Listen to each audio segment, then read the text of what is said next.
Hola amigos de Recuperando Historias. Eh, Continuamos con la historia, con la recuperación de algunos datos no visibles en la historia oficial de México, ni tampoco del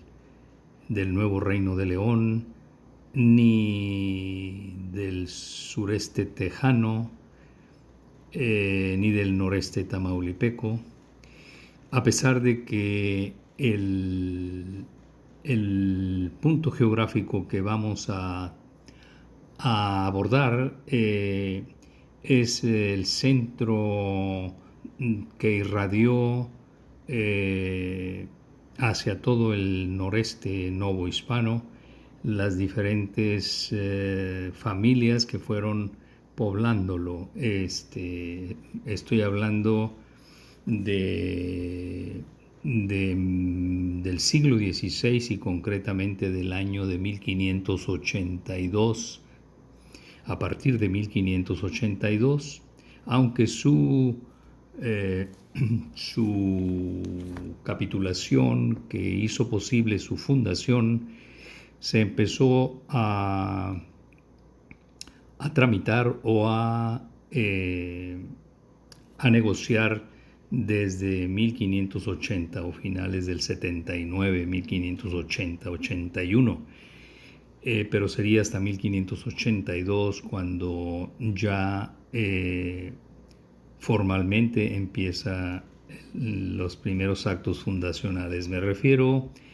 a la Villa de León. Ya la hemos tratado en videos recientes. La primer villa fundada por don Luis de Carvajal el Viejo, Luis de Carvajal y de la Cueva, para diferenciarlo de su sobrino Luis de Carvajal el Joven o el Mozo. Bien, pues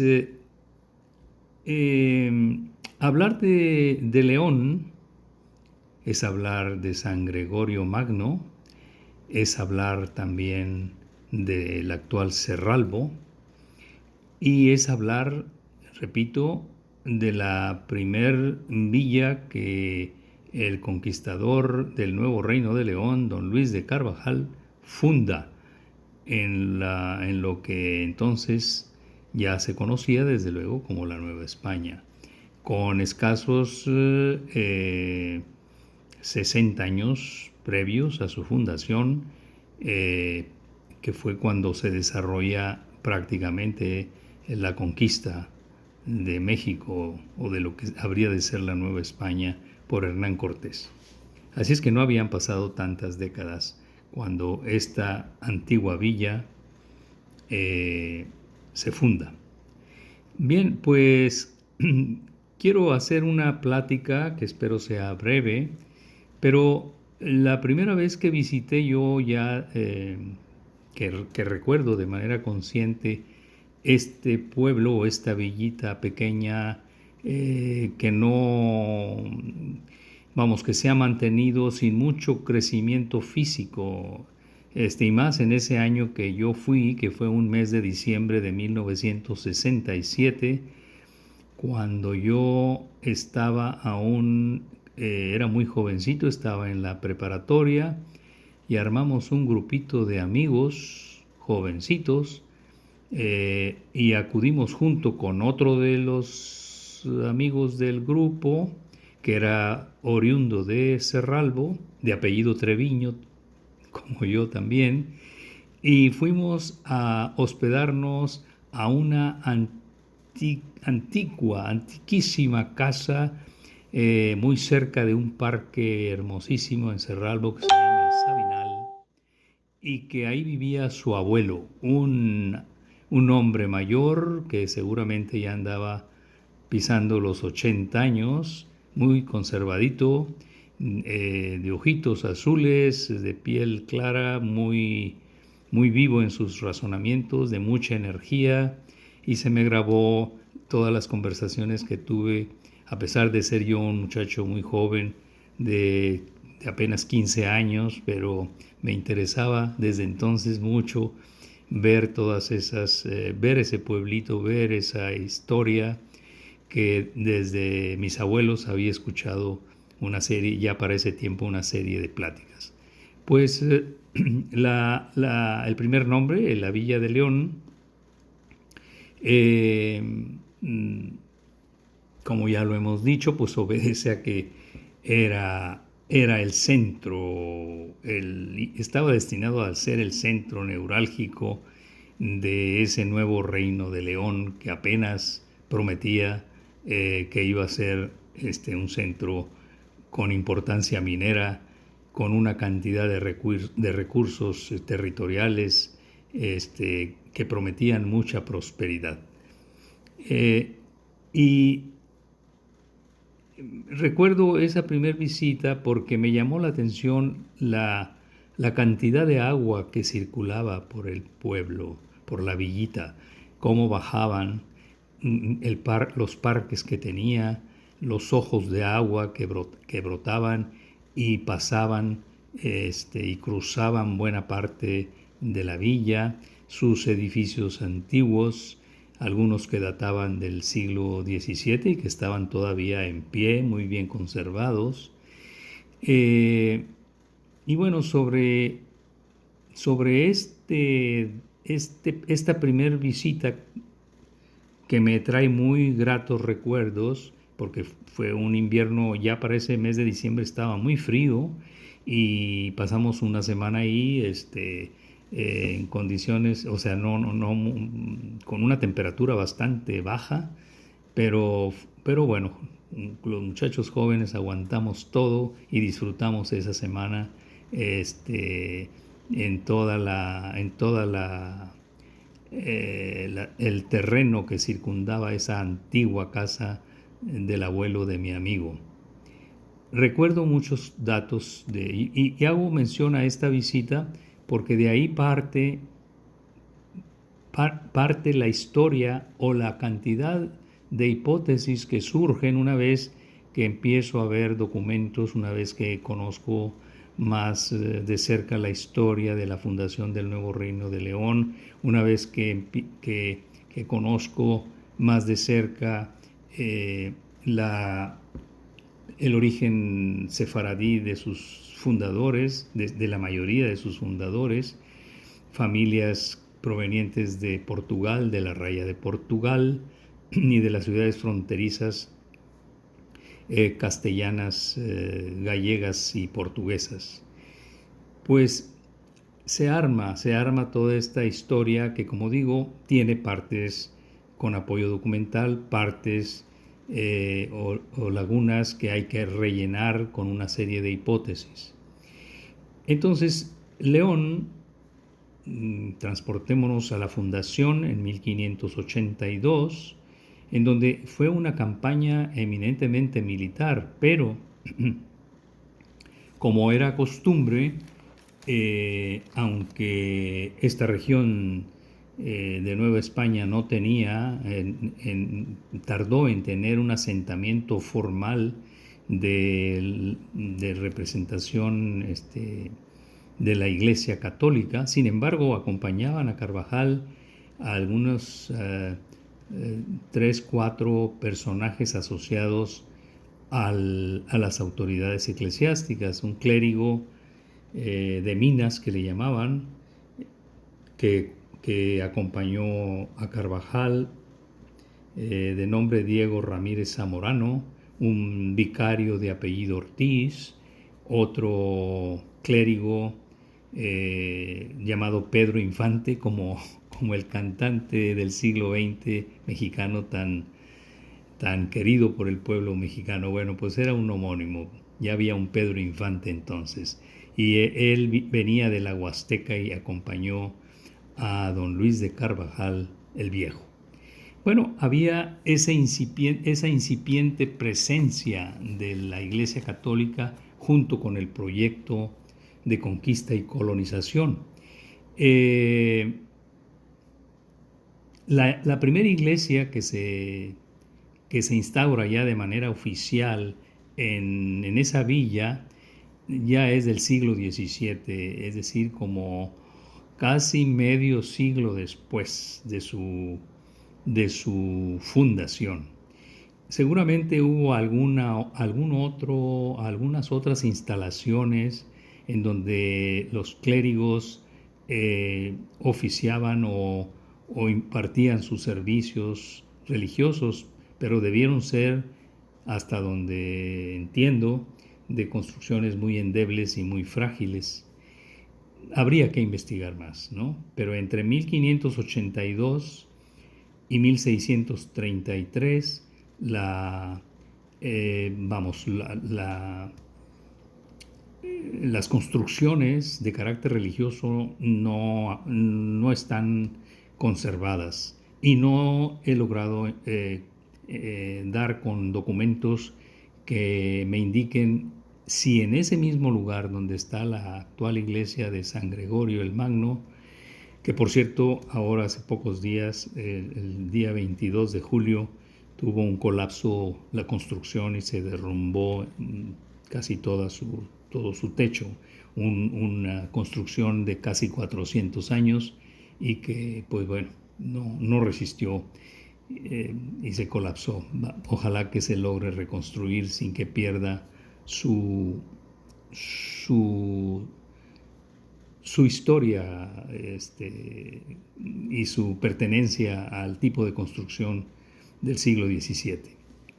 Bien, después de esta introducción quiero entrar a lo que deseo explicar. Es una serie de observaciones que requieren desde luego de mucha más investigación, pero quiero asentarlos, quiero dejarlos dentro de estos videos y conforme vayamos o vaya, en este caso yo, encontrando datos que le den más credibilidad a las hipótesis que aquí voy a plasmar, bueno, ya va a servir este video como una breve guía para ir revisando todas estas hipótesis e ir trabajando sobre de ellas. Bueno, les decía que actualmente la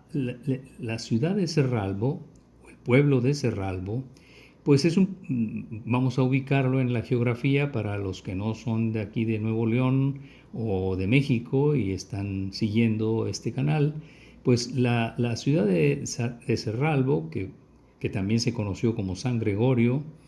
era un pueblo minero en principio, desde finales del 16, que lo fundan, y queda a muy pocos kilómetros de lo que es el río Bravo, que es la actual frontera entre los Estados Unidos y México, y ya está ubicado, claro, en el estado de Nuevo León, y no tan distante o no tan lejana de la ciudad de Monterrey, que es la capital del estado de Nuevo León.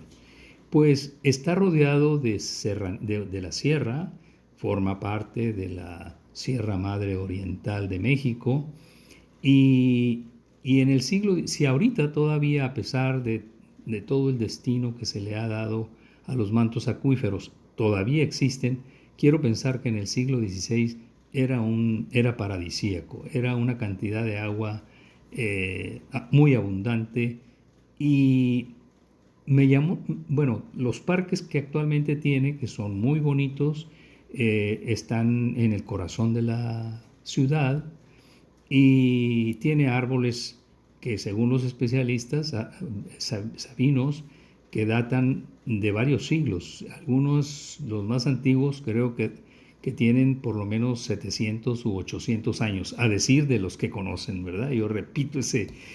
dato y creo que debe ser cierto. Son unos árboles que se ven impresionantes, que tienen un flujo de agua todavía buena parte del año, que los transita por ahí y que les da ese vigor para que sigan existiendo. Y existen algunos ojos de agua que ahorita están de alguna manera ya con cierta remodelación,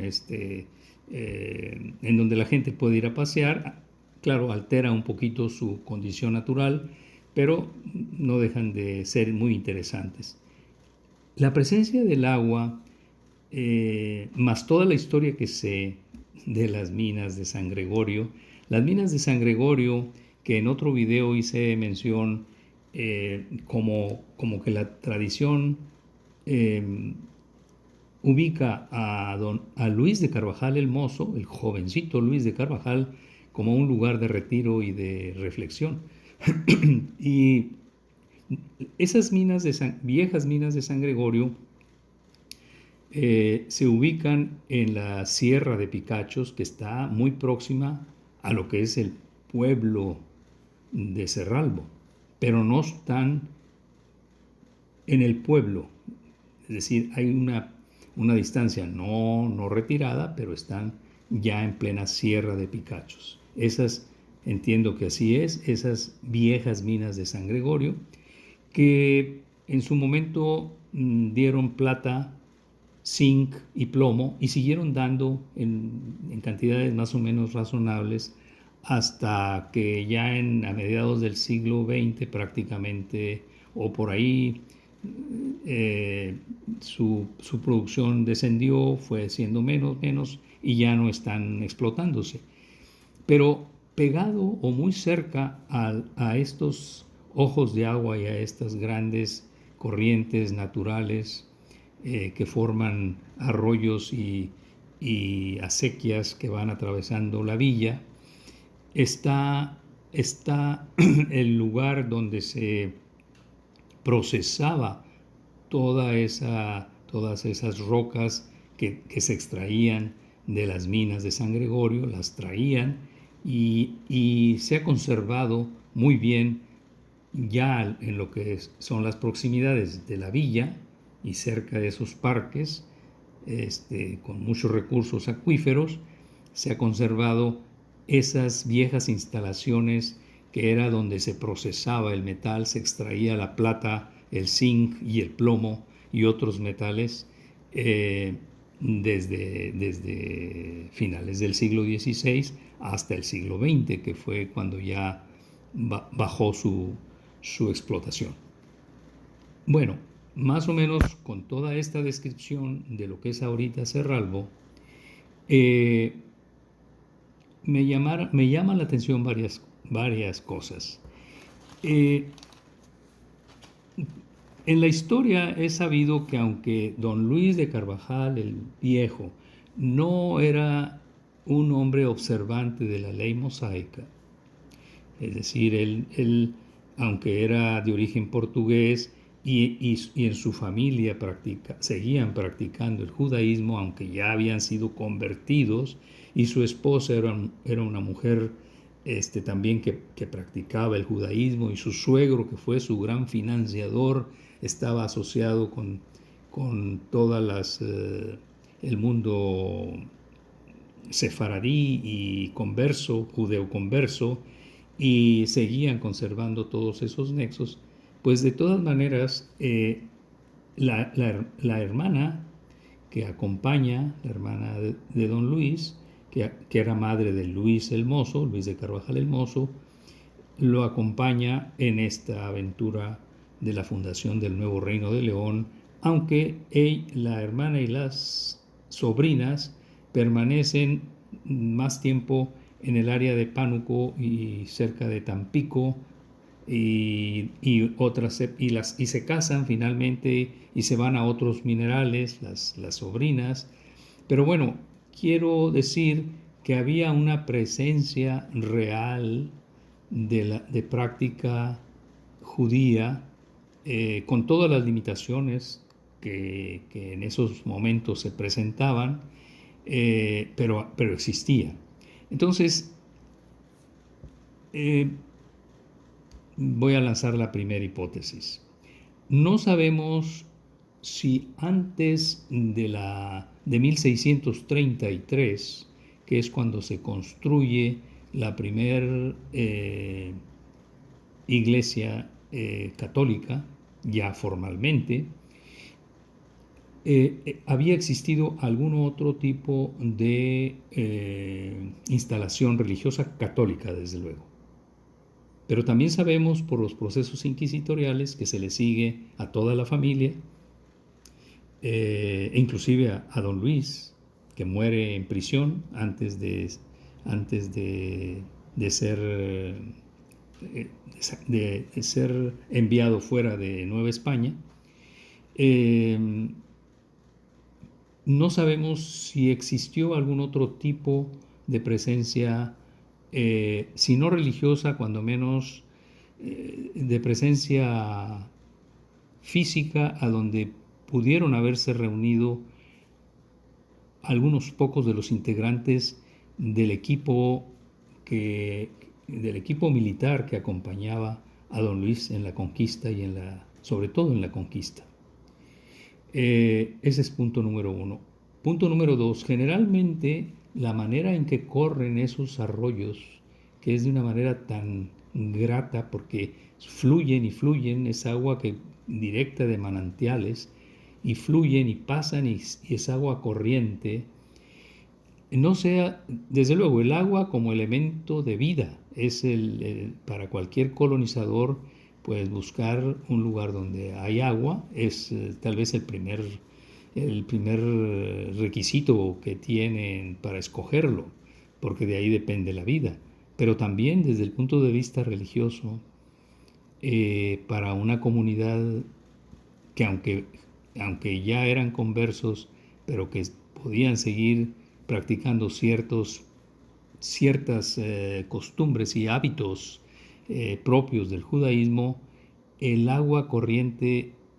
es muy importante, hasta donde tengo entendido, y pueden ya construir sobre esos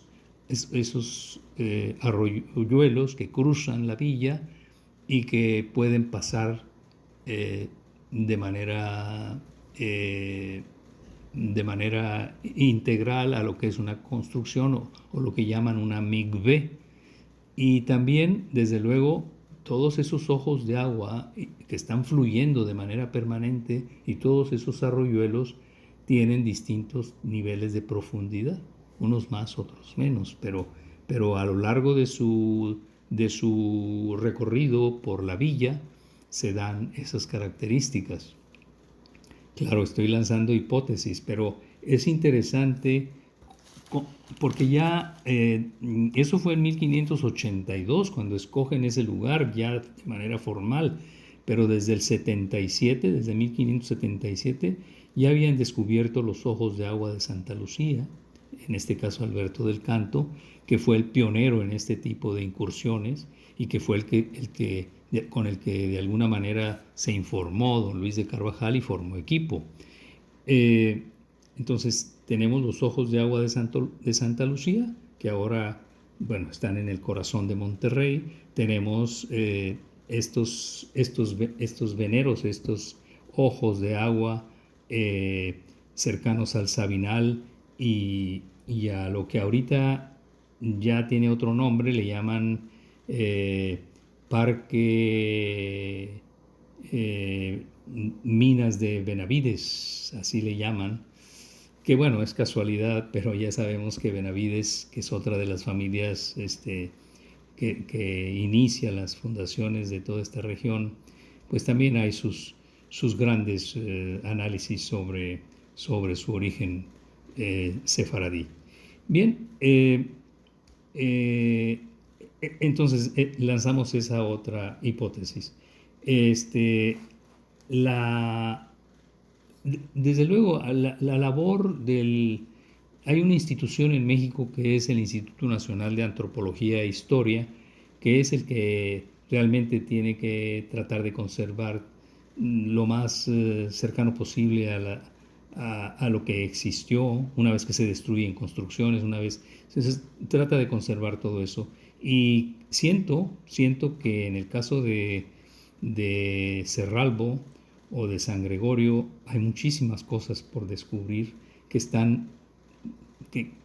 antropólogos o historiadores todavía tienen mucho trabajo por realizar.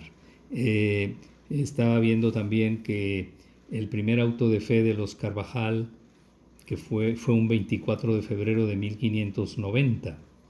escasos 8 años posteriores a la fundación de esta villa de León, después llamada San Gregorio y luego Cerralbo, un 24 de febrero de 1590. Y después hubo un segundo proceso inquisitorial a la familia Carvajal en 1596, pero ya fue en diciembre, un 8 de diciembre del 96, y estaba viendo otro gran auto de fe que nos liga a la península ibérica, que se desarrolla también un 24 de febrero de 1500, pero de 1526 en Islas Canarias. Esos autos de fe que marcaron la historia del nuevo Reino de León y que se desarrollan ambos un 24 de febrero. Bien, pues creo que esta primer villa del nuevo Reino de León del siglo XVI, fundada mayoritariamente por familias portuguesas y de la Raya de Portugal, muy bien podemos decir que tiene una criptohistoria que no ha sido dilucidada del todo y que falta muchísimo trabajo por realizar y que falta mucha labor de desmitificación y de no apasionamiento religioso que desafortunadamente en otros siglos los hubo y que opacaron u obstruyeron toda esta labor de investigación histórica. Pues bien, amigos de Recuperando Historias, muchas gracias por su tiempo y seguimos escuchándonos en próximos videos. Hasta pronto.